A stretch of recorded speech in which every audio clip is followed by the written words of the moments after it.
কয়েকটি কাজ এমন আছে যা কখনোই ভোলা যাবে না। এক নম্বর হচ্ছে মৃত্যু। এই মৃত্যুকে সর্বদা স্মরণ রাখতে হবে, তার প্রস্তুতি নিতে হবে, সর্বদা ওযুর হালাত থাকবেন, সর্বদা মৃত্যুর প্রস্তুতি নেবেন এবং আল্লাহ তাআলার ইবাদত বন্দেগী সর্বদা করে থাকবেন। দুই নম্বর হচ্ছে আল্লাহ রব্বুল আলামিনকে কখনোই ভোলা যাবে না। সর্বদা আল্লাহ পাক রব্বুল আলামিনকে স্মরণ রাখতে হবে। প্রত্যেকটা কাজেই আল্লাহ পাক রব্বুল আলামিন সন্তুষ্ট আছে কিনা এর প্রতি খেয়াল রাখতে হবে। যে আমি এই কাজটা যদি করি আল্লাহ তাআলা এতে সন্তুষ্ট হবেন কিনা, সর্বদা আল্লাহ পাক রব্বুল আলামিনের খেয়াল রাখতে হবে, ভোলা যাবে না।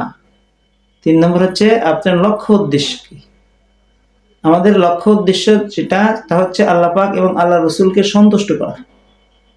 প্রত্যেকটা ক্ষেত্রে সেটা আমাদের কি করতে হবে, খেয়াল রাখতে হবে, স্মরণ রাখতে হবে, ভোলা যাবে না। তারপর নম্বর হচ্ছে নিজের ওয়াদা। এই যে আমরা আলমে আরওয়ার মধ্যে যে অঙ্গীকার করে এসেছি, আল্লাহ আপনি আমাদের প্রভু, ক্বালু বালা।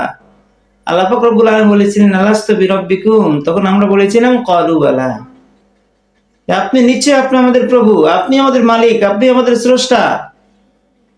আমরা তখন আল্লাহ পাক বলছিলেন এই ওয়াদা, এই অঙ্গীকার দুনিয়াতে গিয়ে যেন ভুলে যেও না। তা আমরা যদি এসে ভুলে যাই তাহলে হবে না।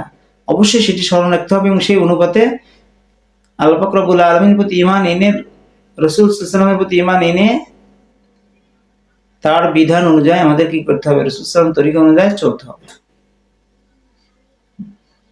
এবং তারপর নম্বর হচ্ছে আপনি অন্যের কাছ থেকে যে ঋণ নিয়েছেন, এই ঋণের কথা কখনোই ভোলা যাবে না।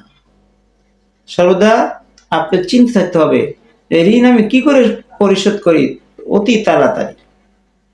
ঋণকে ভোলা যাবে না। অনেকে ঋণ নেওয়ার পরে সেটিকে অস্বীকার করে দেয়, নাউযুবিল্লাহ, বান্দার হক নষ্ট করে।